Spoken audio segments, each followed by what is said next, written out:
Right. Thank you. And interesting piece before here from Arista. I think actually one of the things that I picked up, which I think is one of the challenges that we have, is when it comes to having a bit of control of these things, is at the end of the day is the APIs. There's a whole bunch of new technology, and I'll get into some of it, that we're seeing, and it's a challenge. And of course, we want to be able to provide somewhat general ways to understanding if things work or don't. It's pretty simple, actually. But as always, when there is new technology and new software open to the market, then these things tend to change.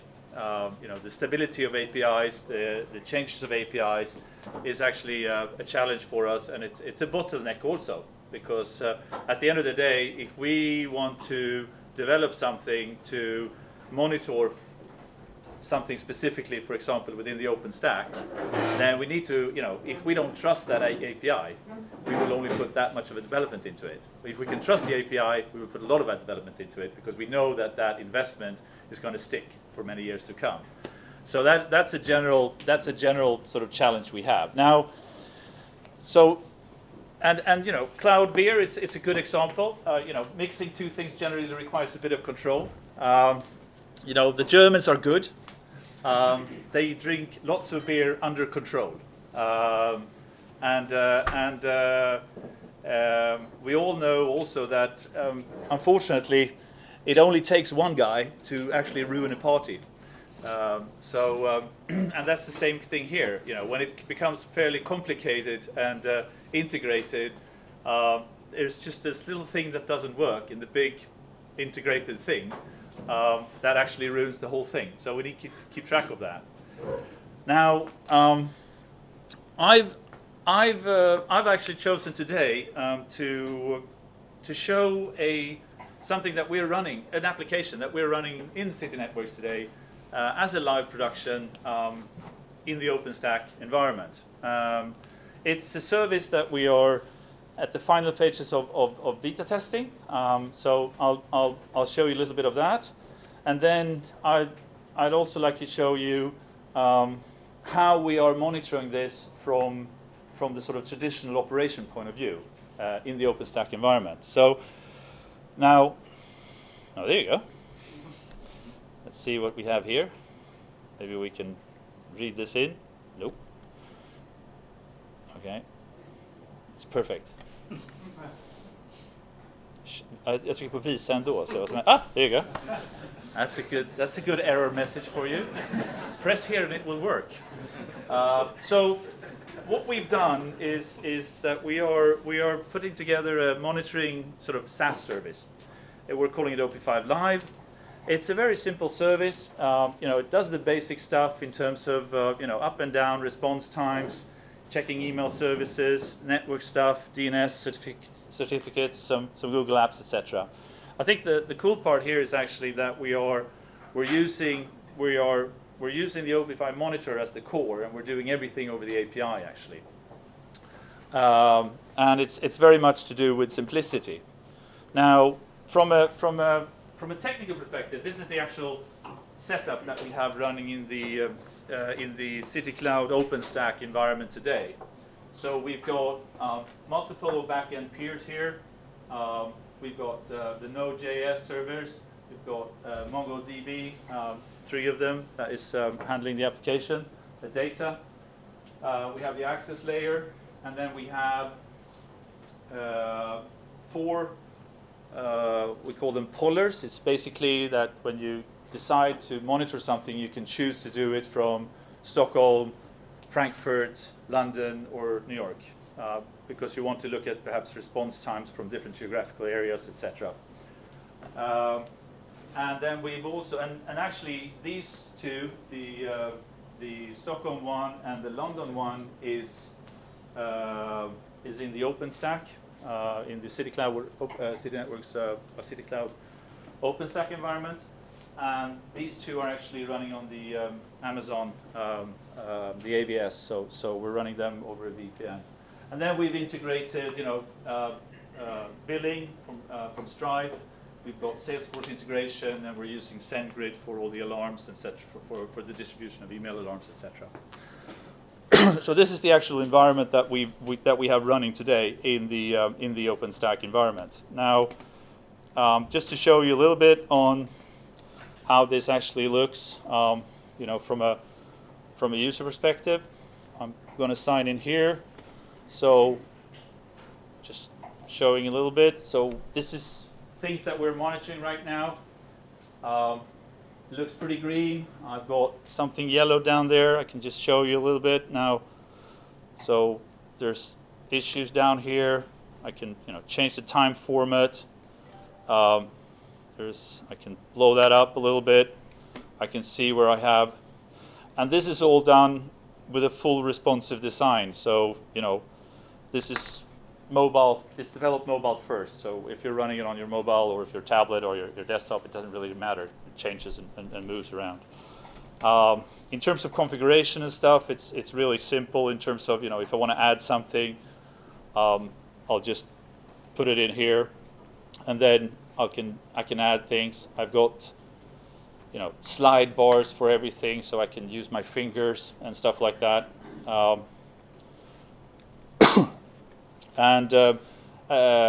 For example, I can then put my dashboards here. So this is, for example, everything that has to do with our own web, the op5.com. We're using FreeGoIP as a subset service to our web to do geotagging, to put them in the right web. We got Newsdesk integrated. I'm checking it from London, from US. I seem to have a problem right now with we're using Wufu forms to, you know, collect customer data. So there seems to be some sort of a problem there. So I know that they have issues. At the end of the day, it's very simple, and it's very much made for anyone to be able to add some basic monitoring. Now, this is the front end of the application. So how do we monitor this also from a production point of view? So basically, we have the enterprise backend side. For those who might have used the OP5 monitor, you might find yourself familiar. We are here looking at, let me just pull up the list. So these are the same sort of boxes and servers that we were seeing earlier on, with the firewalls and the HEA proxies, the pollers, all of these things. The second thing is also that we are looking at the service details. You can see basically things that we're picking up from the environment, and then we have the overall NOC, where we have our system, and in here we have all the different services mapped out to the different hosts and services within the OpenStack environment, so we can directly see if there are problems. Right now I can see that there is a problem here. Basically it's a Merlin problem that is critical in that peer, so I can use on that. The other thing I wanted to show here also is the way that these systems, when they are, you know, we're in Amazon, we're in City Cloud, and some of these boxes are actually on our prem as well. So there's a lot of different information that needs to flow, and we need to sort of put it all together, and we need to have an overview. So we also have something we call BSM, which I think is kind of useful in this, because in this way I can actually have a single button that tells me whether my service, my overall service, is actually fully functional. This one is built up on a tree, so you have a lot of dependencies here that, you know, if you say for the application, the Node.js, at least one out of two needs to work. Otherwise, you know, it's an operational problem, but it's not affecting the overall delivery of the service. The API, worst state, and you can basically build a logical tree on the services that needs to be working in terms of the operational part. And then you can have technical problems, but that's a technical problem. If it's not affecting the service delivery, then I'm fine with that. Right.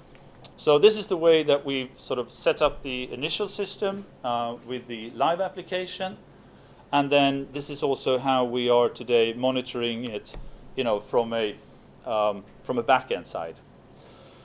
And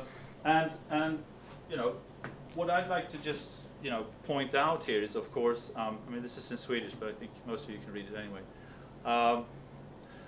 What we see now is that within this space, OpenStack almost as an ecosystem, there is so much things that are now rolling in, and having a good, solid monitoring, from what you have today, when you start moving it into something that you want to be using tomorrow, is key, because otherwise, how do you quality assure things? The ability, performance and availability, whether it's on premises or off premises, is also something that you need to take into account. The unified view, I think it comes natural as these systems progress. Having the ability to start looking at a business service object and then drill down to a host, drill down to a service, and go all the way down to the application logs, from a single point. Here's the issue. I want to go all the way down to the application log to find out what went wrong, basically, and to do so, quickly.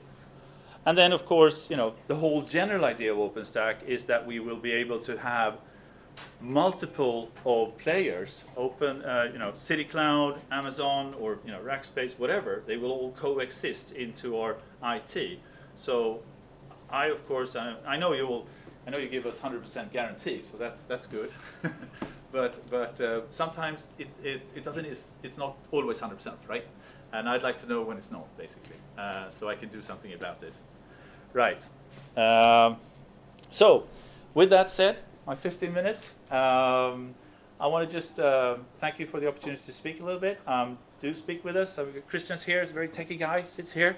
He can explain things in details. And fire away on any questions that you have in this area, and ideas, because again, I think some of the challenges we have today is to see the difference between marketing and real life applications, because there's a lot of vendors out there today that are talking about how they perceive the OpenStack happening, but it's quite different when you actually get into a customer and see how they are actually deploying it and using it in production, and what is relevant data to capture from a quality assurance point of view. We all know that there are a gazillion parameters we can catch. That's not the challenge. The challenge is to understand what 5 or 10 or 20 points that we want to catch that will tell us that things are okay or things are not okay. That's the relevant data that we're after. Okay. Thank you very much.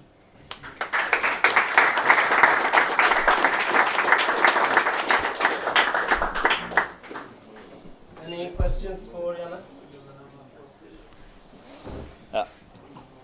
Yes. Yes. Shoot. What development possibilities or API calls can you make from, or isn't anything that is open, or like HTTP request or something instead of like SendGrid?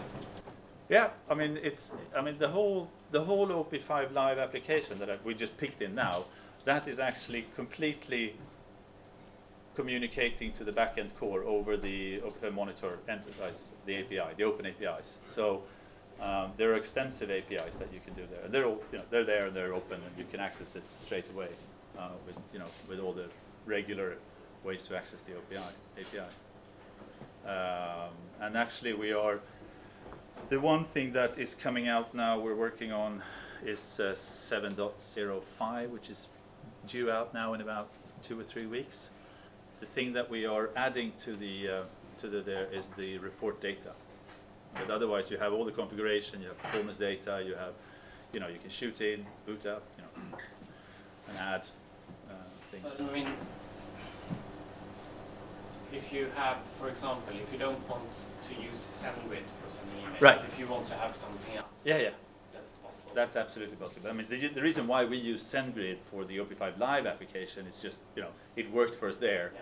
We wanted to, you talk about ease of use. If you've ever seen an error message coming out of a Nagio system, you need to go to school for a couple of years to understand that. So we wanted to have that, in color, take away 90% of the information, just show the highlights. So, and we were able to very quickly build those templates in SendGrid. So that's why we used it. So, but there are multiple other ways. Right. Yeah. Okay. Yeah, question was Yeah.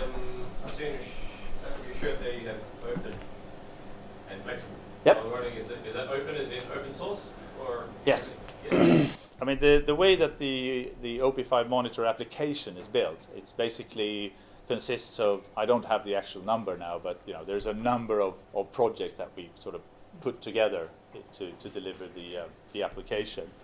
And the core applications in terms of Niemann as one of the back-end core is a project that we drive. We also have the Merlin, which is the way that you can distribute the system. The Coma. I mean, there's a number of projects that they're all available over in our open Git repositories. So just go to our repositories and download it if you want to. Yeah.